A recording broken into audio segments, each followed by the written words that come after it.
Si certains attendaient Oui. qu'Emmanuel Macron parle comme un élu républicain ou un responsable du Rassemblement national, c'est-à-dire qu'il fasse du Éric Ciotti ou du Jordan Bardella, forcément, ils ont été déçus. Parce qu'hier, bien entendu, Emmanuel Macron a fait du Emmanuel Macron, c'est-à-dire qu'il voulait envoyer un signal à la droite pour la rassurer, sans offusquer la gauche. Donc, il a cherché, comme d'habitude, une voie un peu médiane. D'abord sur la forme, avant d'annoncer son plan, il a pris soin de déambuler très longuement dans ce quartier difficile de Mulhouse, Bourswiller, quartier de reconquête républicaine.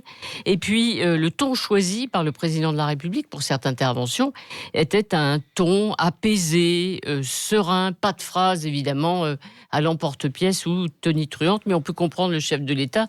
La France sort quand même de longs mois de polémiques, d'hystérisation du débat autour du blasphème ou du port du voile. Alors, les mots choisis par le président montrent effectivement qu'il a évolué, Emmanuel Macron. Le séparatisme islamiste, il ne les aurait sans doute pas utilisés, évidemment, il y a plusieurs mois. Ce séparatisme incompatible avec nos valeurs. Et puis, il y a aussi des décisions, toutes hier étaient cohérentes, allaient dans le même sens, c'est-à-dire détacher l'islam de France des influences étrangères. Ça vise les imams envoyés par l'Algérie, le Maroc, la Turquie, aussi les profs de langue étrangères venant des mêmes pays. Pour les imams, c'est pas rien, ça fait 1800 personnes à peu près chaque année. Et puis la volonté de réduire aussi le financement étranger, même s'il parle beaucoup de la Turquie, en oubliant par exemple l'Arabie Saoudite ou le Qatar. Et pourtant, hier, il était auprès d'un grand centre Oui. de prière, 10 000 mètres carrés,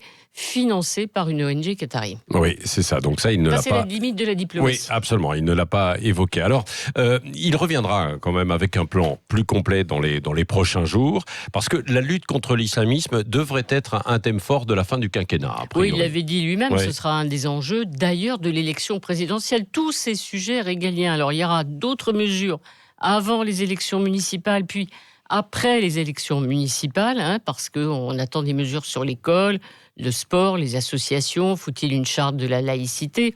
On va voir si les annonces sont effectivement suivies des faits.